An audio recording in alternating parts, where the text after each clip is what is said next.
So before I hand it over to Katherine, who's going to begin with a short presentation, I personally, as the executive director of the International Churchill Society, wanted to share how I feel about Chartwell. I've been there twice, been lucky enough to go there twice, and its role in preserving and promoting Winston Churchill's legacy cannot be overstated. So when you're at Chartwell, if you have had the pleasure of going, you walk into history, you really do. The house is set with all of the furniture, items, paintings, books, rugs, everything that was present during the time that the Churchill family used it. And is not only, of course, a national treasure for the United Kingdom, but it's an international treasure. Chartwell and its wonderful staff, and especially wonderful volunteers, dedicate their lives to preserving the home and promoting the legacy and continued learning of Winston Churchill and his family. So I really just want to thank you, Katherine, and everyone who works at Chartwell for the work that you do. And the society, its members, and those who are interested in Churchill are incredibly grateful to have Chartwell. And we would not be able to understand Churchill fully without his home. So thank you very much, Katherine, for all the work that you do. Thank you very much, Justin, for that very warm introduction. And yes, as Justin said, my name is Katherine Carter, and I am property curator at Chartwell. I'm employed by the National Trust, who are the largest conservation charity in Europe and has over 500 properties in its portfolio.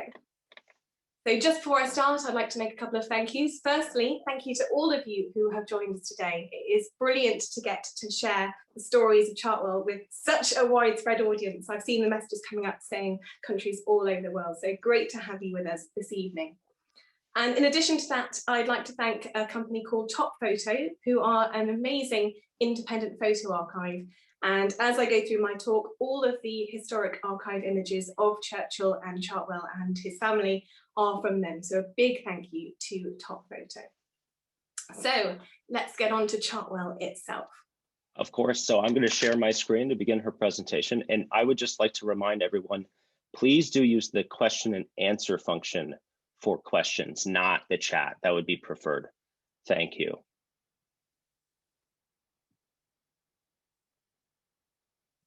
Brilliant. So what is Chartwell? Chartwell was the family home of Winston Churchill, where he lived with his family, which included his wife Clementine and their 4 children, Diana, Randolph, Sarah, and Mary. As much as it was their family home, it was also Winston Churchill's factory, and it was the source of millions of words across his political and literary output. And Chartwell saw the extremes of Churchill's political career, from high political office, holding the office of Chancellor of the Exchequer in the late 20s, and then Prime Minister twice later in life. It also represents his wilderness years, as he called it, which was the decade that he spent out of high political office on the backbenches.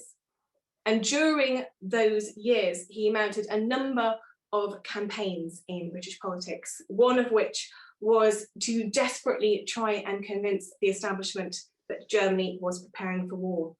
And at that point, Chartwell plays such an important role. It is arguably as important a weapon of Churchill's in that campaign as his rhetoric and his oratory, because that is the place where he mounted his campaign through people bringing information to Chartwell about German rearmament and German preparing for war. So arguably, it's those years and events that happened behind those oak doors of Chartwell that positioned Churchill as the figure of authority and knowledge to ultimately be appointed Prime Minister in May 1940. But why did Chartwell become the Churchills' home? So this is the house that the Churchills first saw in 1921. Now, there had been a house on this site from as early as the 1360s, but none of that original structure survived when the Churchills first saw it.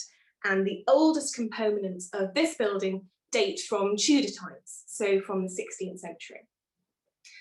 Now, this house had sadly quite a few failings with it. It suffered from a number of elements, including water ingress, And the family who lived here immediately before the Churchills, the Colquhoun family, Mrs. Colquhoun was said to need to have an umbrella up in bed because of the amount of water coming in through the roof.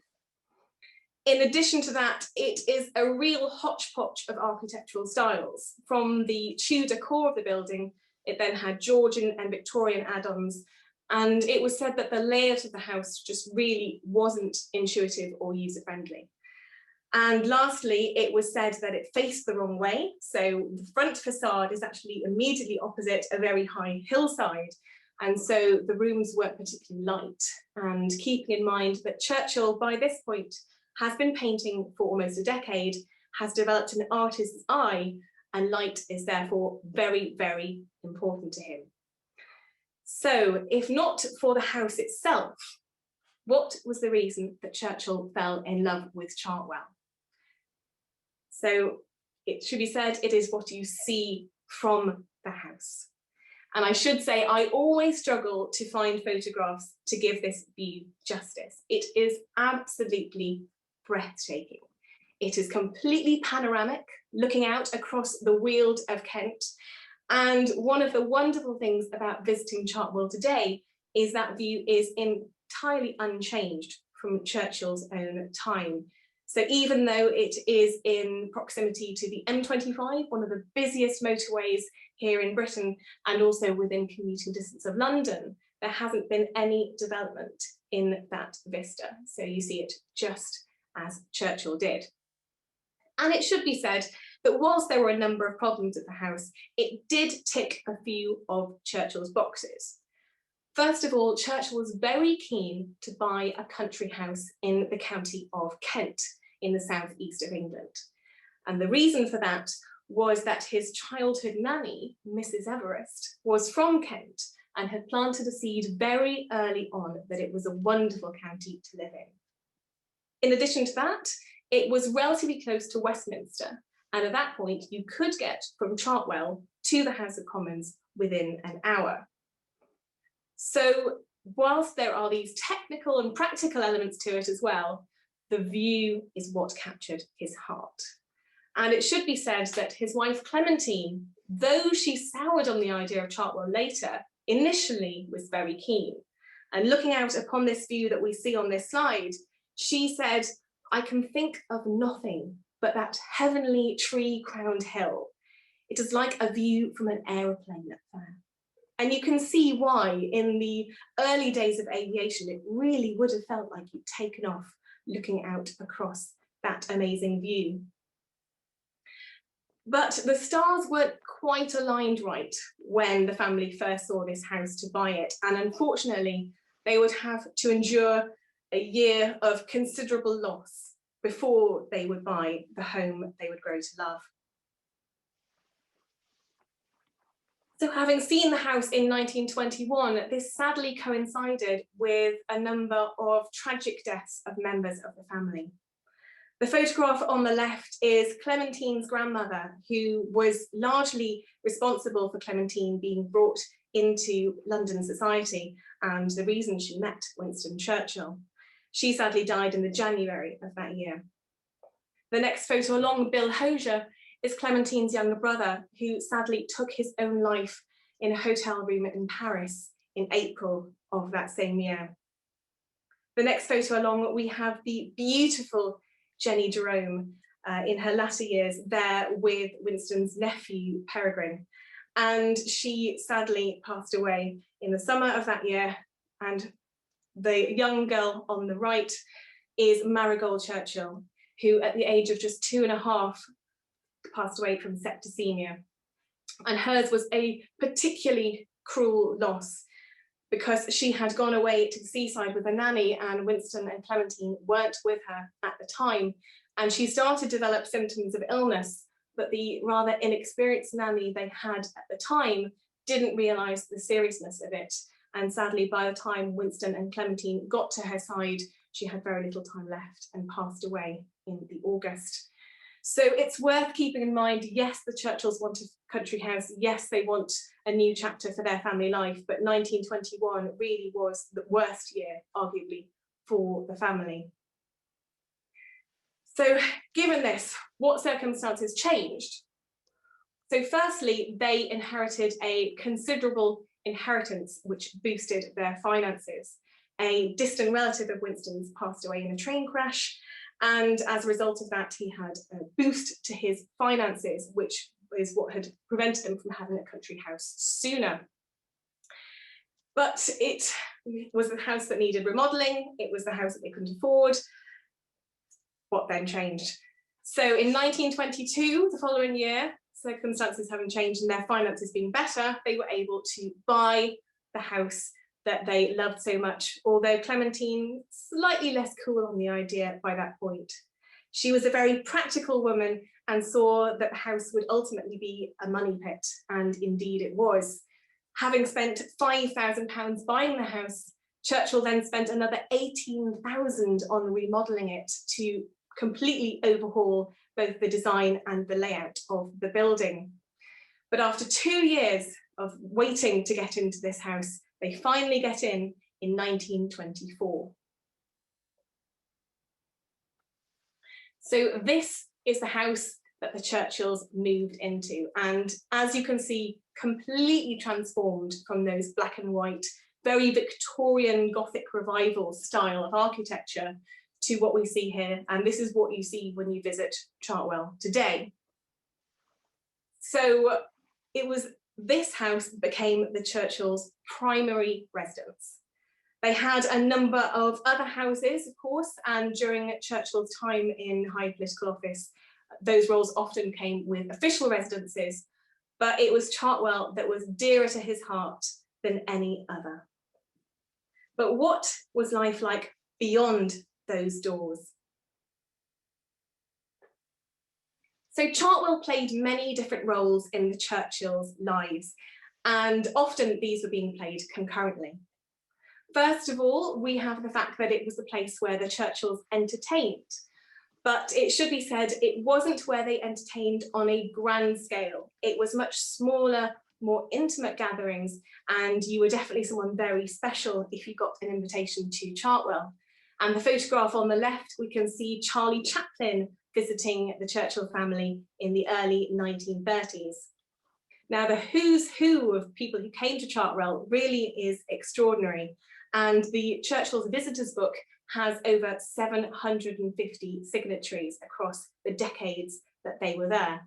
And this includes royalty, heads of government, military figures, writers, artists, Hollywood movie stars, to name but a few. So in addition to entertaining, it was also, as I alluded to earlier, the place where Churchill gathered information to support his campaigns, including his campaign against appeasement with Nazi Germany. And a number of those individuals signed the visitors book, but not all, because a number were wanting to conceal the fact that they were bringing this information to Churchill. As well as being where he had guests and spent time with his family, it was, of course, his factory, as I said earlier. And the photograph in the middle at the top is him working away in his study. So Churchill was a writer as well as a politician, and it was his pen that was largely the source of his income, and millions of words written towards not only his books, but also articles, correspondences, and speeches took place in that study. But as well as work, it was his escape from work, and the next photograph along shows him in his painting studio at Chartwell. Now, the painting studio I will show you a picture of as it is today in a minute or so's time, but it should be said really was his escape. Painting, he referenced as the muse of painting having come to his rescue. And you can tell just how much he needed that hobby by the sheer scale of his output as an artist, with well over 500 paintings completed during his lifetime. And lastly, it was, as I said, his family home. It was the backdrop against which family life played out. And I love that with the Chartwell Visitors Book, as well as royalty and heads of government, you've also got, for example, the children bringing back their friends and their suitors as well. So it was the heart of Churchill's family life. But what are these rooms like today? So I thought I would show you just a couple of rooms, just to give you a taster. My hope being that lots of you can come to Chartwell in due course. But just as a first one to show you, I'm going to show you my favourite room, which is the study.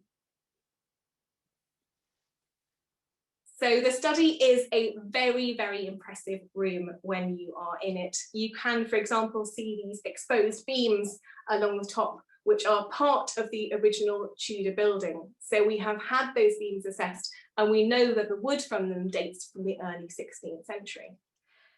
Now, this room really came into its own later in the day.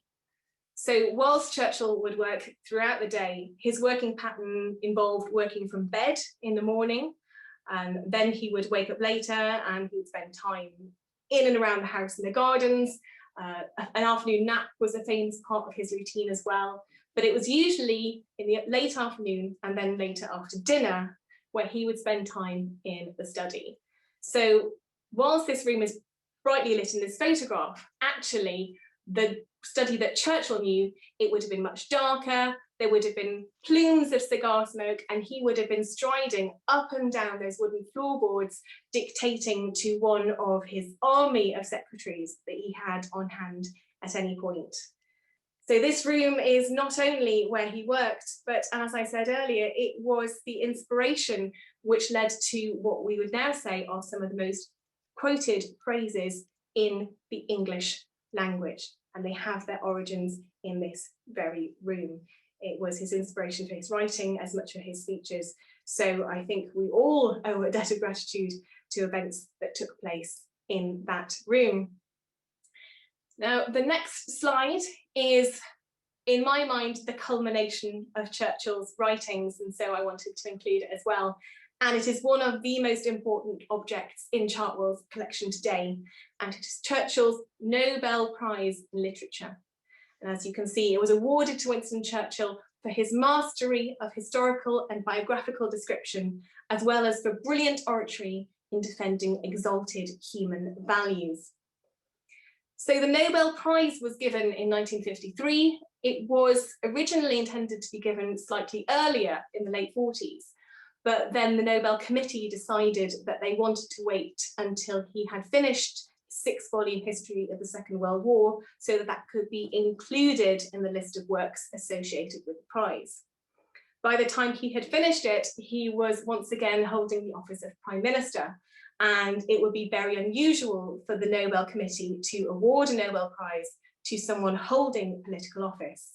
But the committee decided to make the exception and awarded it to Churchill. And what I love about this object being at Chartwell is, in part, it is in immediate proximity to where the words were created. So it is just 2 rooms away in its display case. And also, I'd like to draw your attention to the 2-panel illustration on it. And if you look at the right-hand one, on the left-hand side of the right panel, you can see Chartwell is included. The other elements of the design are things that inspired Winston Churchill. So the Musa painting, the Houses of Parliament, you've got his ancestor, the Duke of Marlborough, in there as well. So these are things known to inspire Churchill the most, and Chartwell is right there in the middle. To show the other side of the coin of Chartwell life, we're going to go into the studio. So the studio, we have recently undertaken a major project on to turn the clock back to the look and feel of it in Churchill's own time. So over the decades of the National Trust having looked after Chartwell, it first opened with far fewer paintings on the wall. And as we were fortunate enough to have more paintings come to us, the change had been adapted as it went, but it had never had an overall comprehensive rethink. And also the shelving you can see, which is exposed wood, creates almost frame effect for the paintings, which had been lost over the years, so we were able to turn that back as well. Now, we are very fortunate at Chartwell to have the largest collection in the world of Churchill paintings, with over 180, of which 141 are on display in the studio. And the way I like to look at Churchill's paintings they are essentially a visual diary. Whilst Churchill didn't write a diary, he did paint one. So they're the people he's spending time with and the places that inspire his brush. And just to point out a couple of really key ones we can see in this this photograph. The one on the second row up on the far right, that is a painting called Hoe Farm, and it is the first ever painting that Winston Churchill did in 1915. Next to that one, the next one along, is the only self-portrait that Churchill ever did. Very interesting in its composition because it is so dark. He is shrouded in darkness and yet very brightly lit in the centre. And we can tell that he's doing the style because he's being influenced by the artist Sir John Lavery at this time. So like I said, you can extrapolate so much from his paintings, and we really are so lucky to have such a sizable collection in the very place in which they were displayed by Churchill himself. So I'd like to finish with a final thought, if I may. What is Chartwell? Chartwell, quite simply, is Churchill. It was everything from the place where the most heartfelt, private family moments played out to an extension of the world stage in which Churchill lived his life. It was his immersion in work as much as his escape from it. And my favourite summary of what Chartwell is, I've heard from Churchill's granddaughter, Celia Sands, when she once said that Chartwell was the safe harbour to which Churchill always returned. And what is Chartwell today? It is one of the most popular houses in the National Trust and one of the most visited political houses in the world. It is the home of his beloved possessions, filling every room from floor to ceiling, with the team of staff and volunteers that I am fortunate enough to lead, caring tirelessly in terms of conservation and sharing the stories of his home. Perhaps most importantly, in my mind, it is arguably the most tangible connection to Winston Churchill that exists and plays a vital role in the telling of the stories of the importance of his life and legacy, not just for our visitors today, but for generations to come as well. Thank you very much. Well, Katherine, that was incredible as always, and you really gave the viewers here just a taste of what can be expected at Chartwell. You know, the knowledgeable staff and volunteers, the welcoming, I should say knowledgeable and welcoming staff and volunteers. It's truly a great place. I do hope those who are able to travel post this pandemic will put Chartwell at the top of their list. So we've gotten quite a few questions. I appreciate everyone who has submitted those, and we'll get to those in a moment. But Katherine, I really wanted to ask you, you know, there are so many stories I'm sure that you've been there for many years now, but can you tell us how you ended up at Chartwell? What was your career that led you to this wonderful place? Oh, good question. So I am a very, very long-standing history geek. That's my passion, and I studied history at university and followed that by a master's in museum and artifact studies, which is how to lead a cultural organisation, how to manage collections, and how to conserve and curate them. And from that, I worked in international art and antique exhibitions for a time, but public history is very much where my heart is. And so I joined the National Trust, initially working at a Tudor house, but then, alas, the Chartwell role came up and I just couldn't resist it. And I've now been there since 2013. Wow. Well, your knowledge certainly comes through, of course. So you talked about the guest book, and I want to ask you a question about that a little bit later, about a fun, very interesting, significant project that you undertook recently. But let's get into the people that you have interacted with at Chartwell. And can you tell us what your favorite guest that you've greeted at Chartwell was? That's a really, really tough one because we get a lot of fascinating people coming through our doors. Some of the big names that I've been able to show around include Boris Johnson when he was researching his book, The Churchill Factor, Gary Oldman when he was researching for his role in Dark Matter, and I also had the privilege of showing the Prince of Wales around Churchill's home as well. So that was very, very special. But I should say, actually, some of my favourites are when we have people come back to Chartwell who knew the Churchills, who perhaps worked with them at Chartwell. I think that those visitors offer such extraordinarily unique insights into what life was like at Chartwell. And so, for example, I've recently led a piece of work to reopen the Secretary's office at Chartwell. And as part, I had the privilege of interviewing a number of the Churchill's former secretaries. And so the occasions when they came to Chartwell was so incredibly special. And I should add, we have 2 volunteers in our team who worked with the Churchills as well. So if you come to Chartwell, you might very well get told about life by people who worked with the family there. That's incredible. And I think that's, that is one of the many unique parts of restoring a lived-in home, of the ability to engage with somebody who knew the Churchills, who had worked with the Churchills. So that's incredible. Another question. So what's your favorite thing about working at Chartwell? I mean, it seems like we all would agree that there's probably a lot. Tell us your favorite aspect of being an employee there.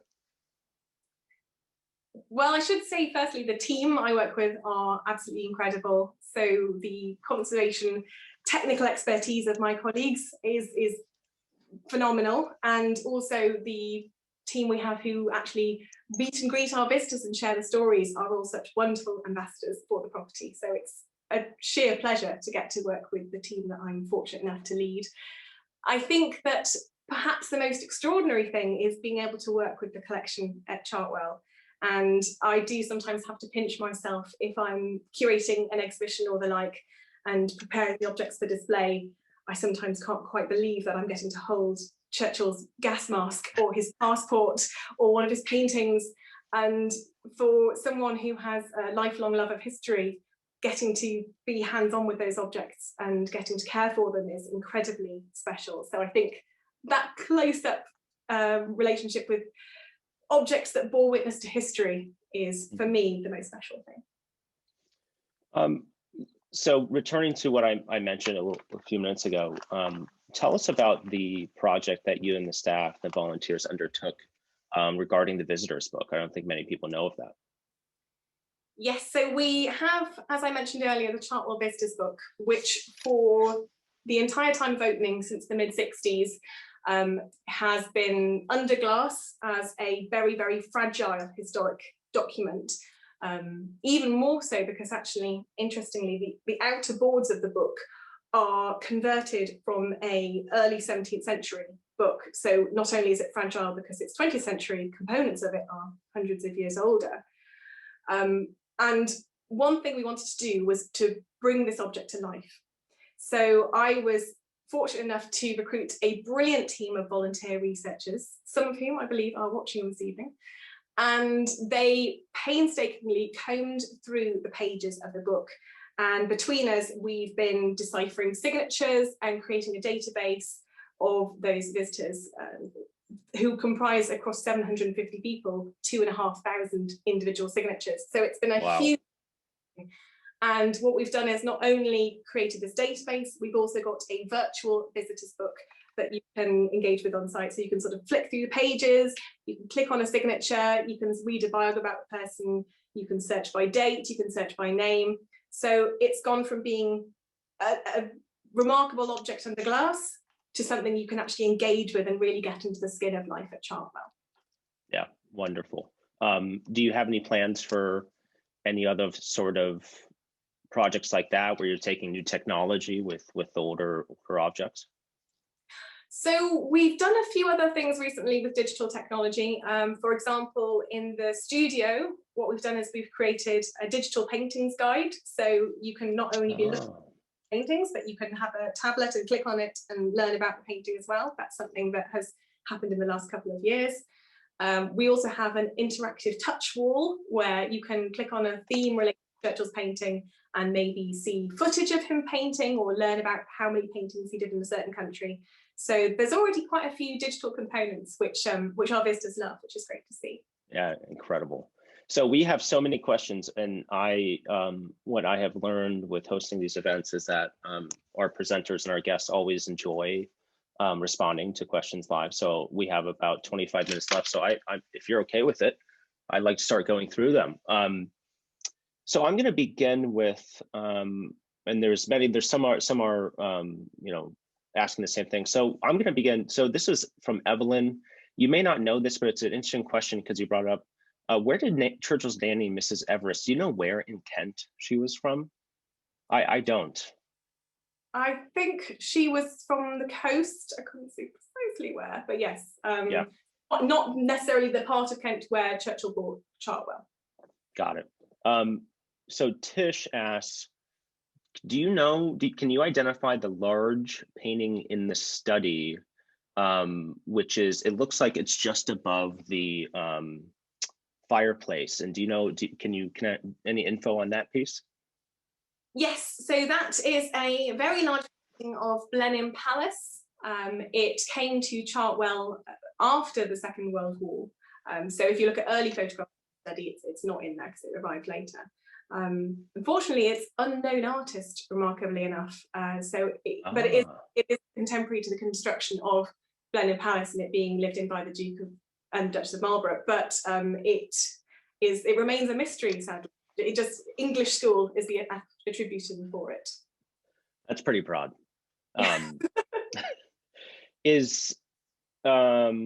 So Clive asked, are different rooms at Chartwell restored to different dates and eras of when they lived there?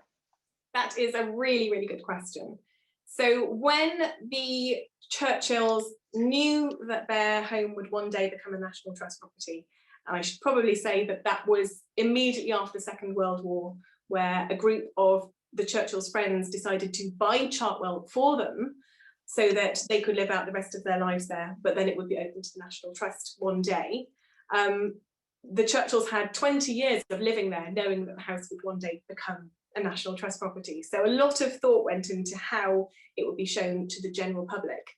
And the decision was made to show it in what the Churchills called the heyday of Chartwell. So the 1930s, so when they were still a comparatively young family, and that was the era that the family wanted to represent. And there's a couple of exceptions. There's a couple of museum style rooms that aren't domestic style, so they do that.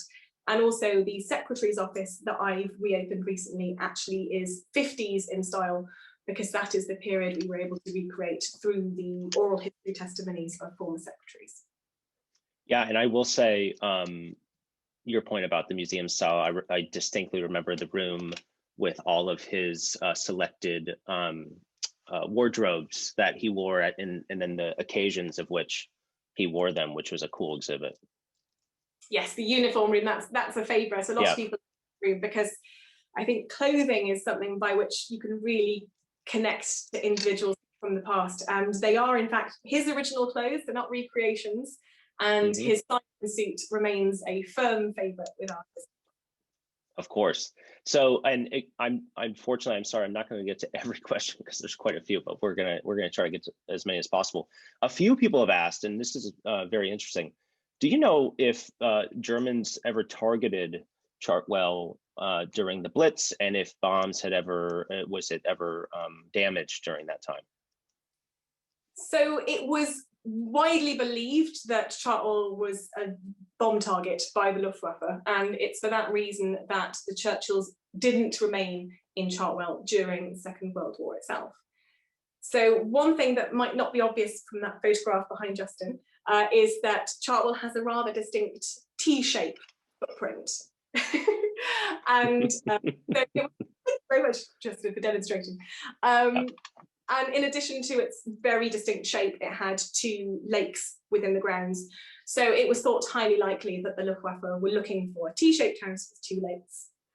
And what Churchill did next was incredibly clever, because he had the lakes drained and covered in leaves. So suddenly it looks like it can't possibly be Winston Churchill's house, because his house had these two ginormous lakes.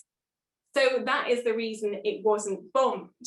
But by sheer chance, there is a bomb crater within a mile of Chartwell. And the reason for that being that Chartwell is actually on the direct flight path. If you imagine going from Germany across the Channel towards London via Biggin Hill, which was an RAF station very nearby. And sometimes on the way back, just for the purpose of fuel efficiency, they would drop the bombs. And for that reason, there is a bomb within a mile of Chartwell, but they had no idea so close to Winston Churchill's home. Wow.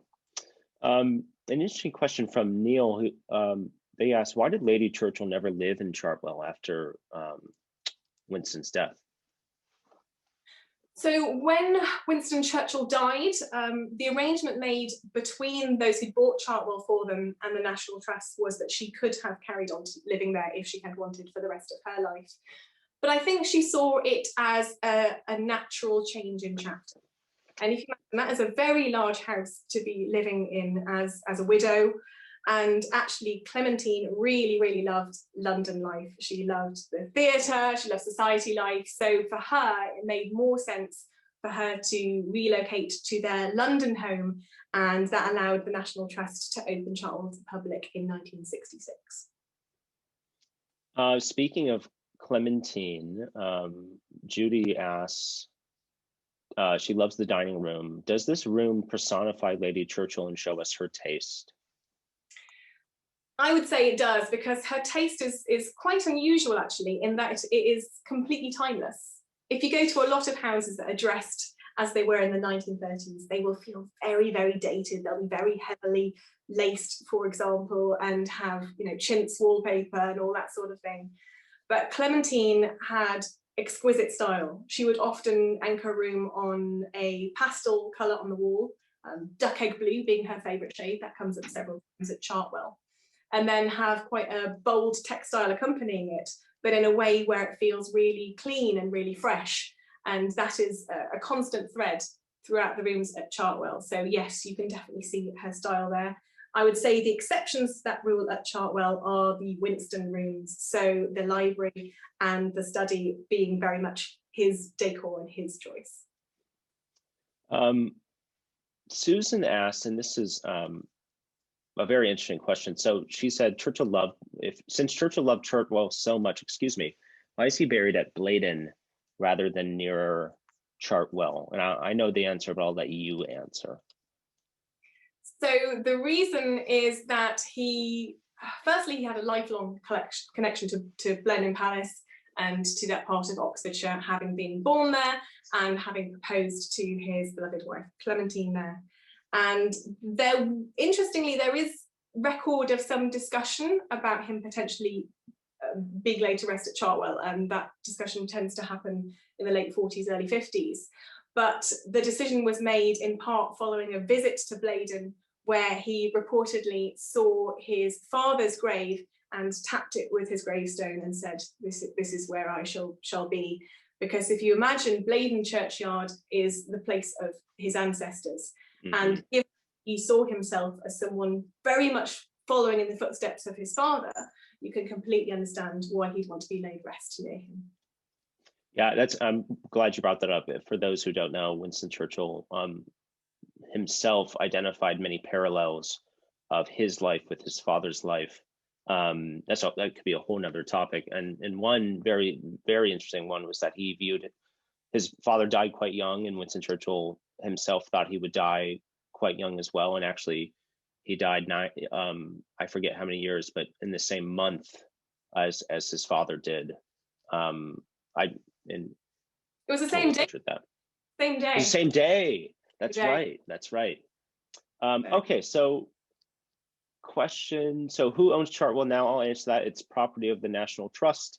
And question from Katherine, very interesting about the outdoor landscape. She said, is the landscape indicative of native trees and shrubs and flowers of the area? And how has this landscaping changed or not changed over the years? So in terms of the outdoors, it's really interesting when you look out across Chartwell, because there are some components there that have been there for hundreds of years. So, for example, there's an avenue of trees at one point which were sort of late medieval marking of, you know, adjoining plots of land. So some elements are very, very historic. There are some that were brought in by the Cahoon family who lived there before the Churchills. So, for example, there is a Cryptomeria japonica that dates from the 1850s. So that's a wonderful thing to have there. A very, very unique looking tree. Do look it up if you get a chance. And there have unfortunately been some elements where, for example, there's something in the UK called the Great Storm, which happened in the 1980s, which hit this part of Kent quite severely. And actually, if you look at photographs of Chartwell after the Great Storm, a lot of the wider woodland was just completely decimated by it. So there had to be a lot of replanting by the National Trust. But what I would say as well about the wider landscape is when you're looking out across the gardens, one of the brilliant things is the influence of the Churchills themselves. So, for example, Lady Churchill always wanted a rose garden. So Lady Churchill's rose garden is in immediate proximity to the house, just beyond the wing behind Justin. The lakes were expanded and constructed by Winston himself, and there's you know, wonderful photos of tractors and things trying to sort of create that part of the gardens. And the water features that connect, so the ponds and the swimming pool and the lakes themselves, you know, that's part of an engineering system brought in by the Churchills. So what you see is the influence of the Churchills, but against a backdrop of some much more historic elements. We had a few questions of the house, of course, behind me, and there is, so this grid, if I'm pointing correctly, this grid, was that, a couple of people asked, was this a trellis? Was this used as a trellis or was this decorative? Do you know? So it's quite a complicated answer, so bear with me. So if you imagine that if you were in that room right behind Justin, looking out across the Weald of Kent, the landscape completely falls away from you, which creates this amazing view, but it also means the house is completely unprotected from the elements. So during heavy storms, the house would get absolutely lashed. And as I've said, you know, water ingress was a problem way before the Churchill's time there. And when the works were finished on the house, there were still problems with water coming in. And there's a really interesting series of letters where Churchill is writing to Philip Tilden, the architect who oversaw the work, saying that the nursery wing, so that wing of the house with what looks like trellis, that water is flooding into the rooms, and that's where his children are sleeping. So obviously don't want that. So what is put on in front of the brick is something called mathematical tiles, which look like brick. You wouldn't guess it wasn't brick, but it's not. It is a desperate attempt to try and stop water coming in that part of the building. And what looks like trellis and serve the purpose of trellis at one point actually is a mechanism by which to affix those tiles on.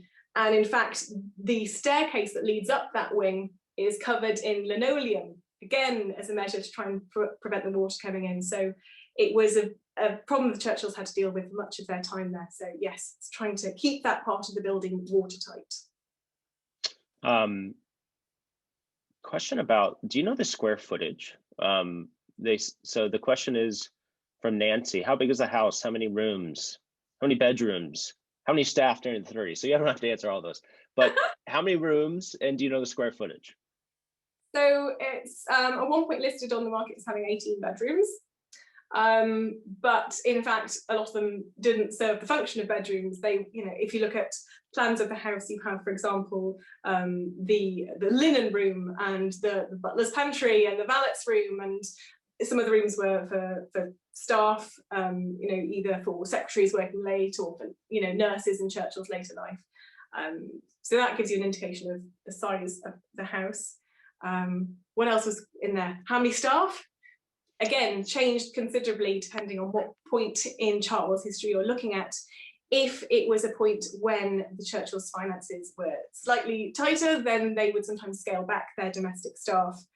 Whereas if you're looking at, say, his second premiership in the 1950s, you need a huge number of staff because you have so many more visitors coming to see the Prime Minister at his home, but also you need more secretaries, you need more researchers. So how long is a piece of string? There's some great questions. I'd like to thank everybody. I mean, really, truly thoughtful, very specific questions. So there's been a few questions about this, about his painting. Was he self-taught, or did he receive lessons? This is Churchill himself painting. Winston, yeah. So Churchill, he never had formal lessons, but he was very fortunate to have a number of artist friends within his social circle. So I mentioned Sir John Lavery earlier. He and his wife Goonie were very present at Churchill starting to paint. So you can spot an early Churchill painting, interestingly, because they tend to be much darker, and that's the influence of the Laverys. Whereas as time passes, he begins to explore Impressionism, his colour palette becomes much brighter, but there's some interesting techniques he develops from other friends. So for example, Walter Sickert, he recommended a technique by which you put a photograph negative into something called a magic lantern, and it projects the image onto the canvas, and you then recreate it. And that's meant to be an exercise to improve how you depict 3D in oil paints. So there was all these informal lessons, you could say, but actually the wonderful thing about Churchill's paintings is you can tell his sheer enthusiasm for the subject. And there's a brilliant quote of his where he says, "When I get to heaven, I intend to spend a considerable portion of my first 1,000,000 years in painting." So he never thought of himself as the finished article in terms of an artist. He always wanted to grow and develop and improve. This is a funny question from Miriam. Miriam asks, are there secret passages at Chartwell, which I guess would be a secret? Within the building itself, I would take that as meaning nothing where you would say, you know, touch a bookcase and it opens and there's something behind it. There wasn't anything like that. There were naturally parts of the building which were intended for staff, which tended to be sort of narrower and smaller, and the family probably wouldn't have engaged with those spaces as much. But no, sadly, nothing by way of secret passages. Sorry to disappoint. It looks like Mark asked from his son Harry, who's 10 years old. Hi, Harry, if you are watching. Did any of Churchill's children paint that you know of? Yes, so Sarah Churchill, she very much picked up the hobby from her father, and we have a number of her pictures around.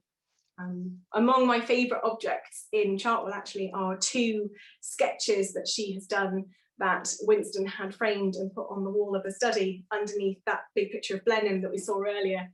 So I like to think that's comparative to where if your children draw a picture, maybe you stick it on your fridge. He's done the same thing and got these 2 pictures by Sarah framed and put on the wall. So I think that's very sweet. Wonderful. Jan asked, did Churchill's bodyguards have a room of their own? And she specifically asked about Walter Thompson, of course, one of Churchill's bodyguards. Did they have their own room during the war? So during the war, the family weren't at Chartwell for That's the risk right. Of course. Of bombing. There is a room that is off the visitor route that was where the security team at Chartwell would have been based out of. In terms of if they were doing sort of night duty and staying over, they didn't have a dedicated bedroom. There were a number of rooms that were for general staff use when necessary. You touched on this in your presentation about the money problems that the Churchills had when they first bought Chartwell. John asks, how did owning Chartwell add to his money problems? So Chartwell just was a forever source of expenditure. It was arguably larger than they needed, so the basic upkeep costs were considerable. But also, as I said, there were problems with the building itself for years after the Churchills bought it. So not only did it cost almost 4 times the purchase price to completely remodel a house, but once they're in, for example, there's a really interesting letter from Churchill writing to Tilden, I think 3 years after they've moved in, saying that some of the cornice work around one of the wings has collapsed. And adding to dramatic effect, Churchill points out that it's in a part of a room where his children would normally play, and there's cornice falling off from the ceiling. So there were problems with the building for quite a long time after they'd moved in, but also just general upkeep and running costs, the number of staff you need, the number of gardeners you need. And Churchill was always wanting to change and improve things, so he could spend untold amounts of money on that building. This is a very interesting question from a man named Tim. Tim says, does Chartwell have much memorabilia associated with his time in the military? Tim says, he charged with my regiment at Omdurman in 1898. I believe Tim was in the same regiment, obviously not at the time. And so is there much personal military memorabilia on display? So in terms of his thinking about his early military career, so thinking about before he was an MP rather than his time in the First World War, there are fewer items from that time, but we do have some. So for example, a few years ago, I curated an exhibition called Into the Trenches, which charted his military career up to that point. And thinking about the Battle of Omdurman in particular, we have a flag that was flown at the battle itself that was then given to Churchill years later.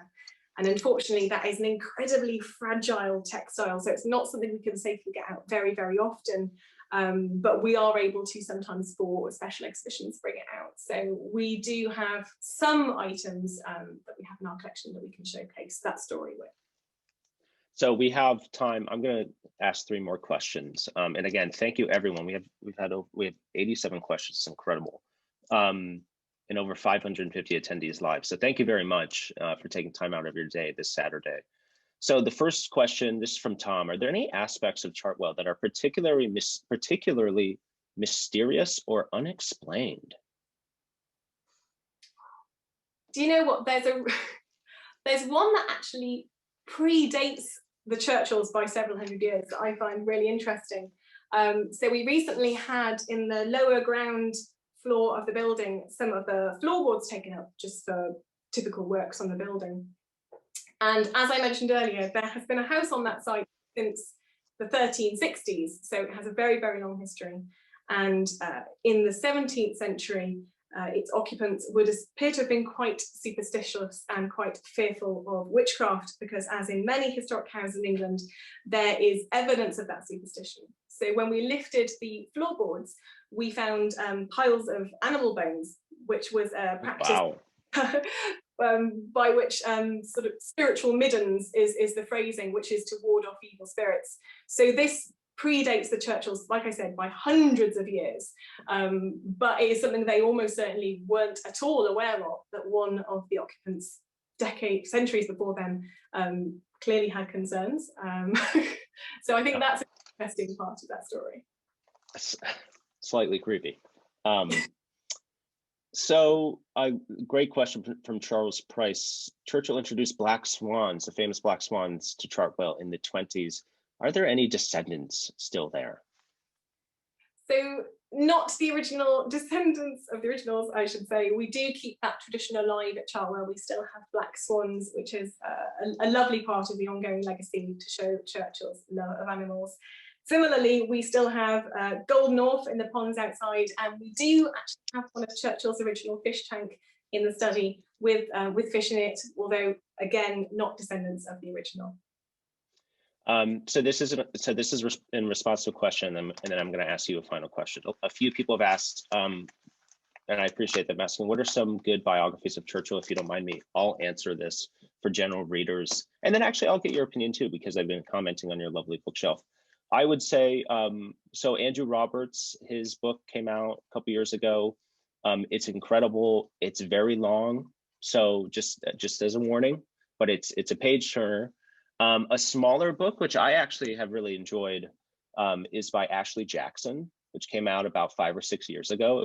It was really well done. It gives you, it's concise, but he really gives you a lot of context. So, and then Roy Jenkins wrote one, I think about 20 years ago, which is still recommended. And these are all single volume biographies. Katherine, what's your choice? You know, it's funny, I think all 3 of those appear somewhere on my shelves behind me. I actually really like Churchill's works about his own life, I'd really recommend going to those. So, for example, one of my favourites written by Churchill is My Early Life. Yes. That is, obviously it's his own account, and even his 6-volume history of the Second World War is, of course, told from his perspective in large part. So I would recommend going to those, but also I would echo the suggestions that Justin made as well. So here's the last question. Oh, and sorry, Mark Perry, he says Martin Gilbert's 1 volume is terrific. I agree. Martin Gilbert's single volume of Winston Churchill, Martin Gilbert, obviously, Sir Martin Gilbert, obviously being Winston Churchill's official biographer. So this question's from Dave Wynn. If it's the right Dave Wynn, he's a good friend of ours. He's the chapter president of the new chapter in North Florida. Dave says, Katherine, can you recommend how to make the most of a visit to Chartwell? I think this is a great question to end on. Is there a certain order that you suggest seeing the various features of the house and the grounds? So first of all, the route through the house is a particular route as advised by Clementine herself, where you go through in a particular order. So that part is taken care of, or you don't need to worry about that bit. I would recommend at least half a day, because if you're doing the house, it's probably at least an hour. You want to spend a good chunk of time in Churchill's painting studio as well. But actually the gardens are so important to the story of Churchill's life at Chartwell, and that extends not just to the formal gardens, but right up to the woodland as well. So I'm trying to think what else I'd recommend. I love May at Chartwell. I think that the gardens, for me personally, are at their most beautiful. You've got the roses in bloom, which is lovely, time to see it. But it is beautiful year round, I should say. And we do hope we can open our doors again soon. As you may be aware, the United Kingdom is currently in lockdown owing to the COVID-19 crisis.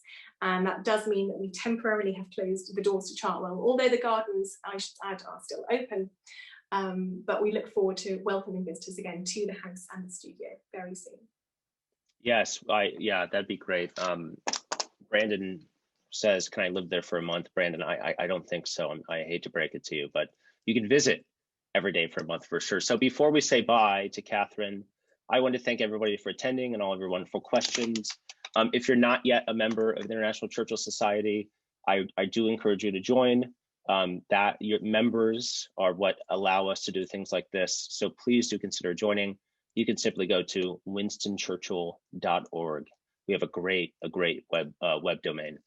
And if you are free next Sunday at 2 p.m., this is Sunday the 21st, I'll be having a leadership conversation with Lord Boateng, who is the High Commissioner of South Africa and the first Black cabinet minister in the UK.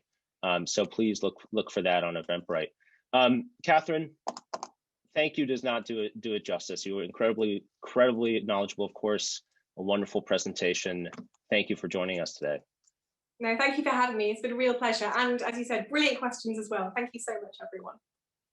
All right, everyone, this is being recorded, so you'll see it on YouTube in a couple hours. And both Katherine and I wish you a wonderful weekend and stay healthy. Thank you. Bye, everyone.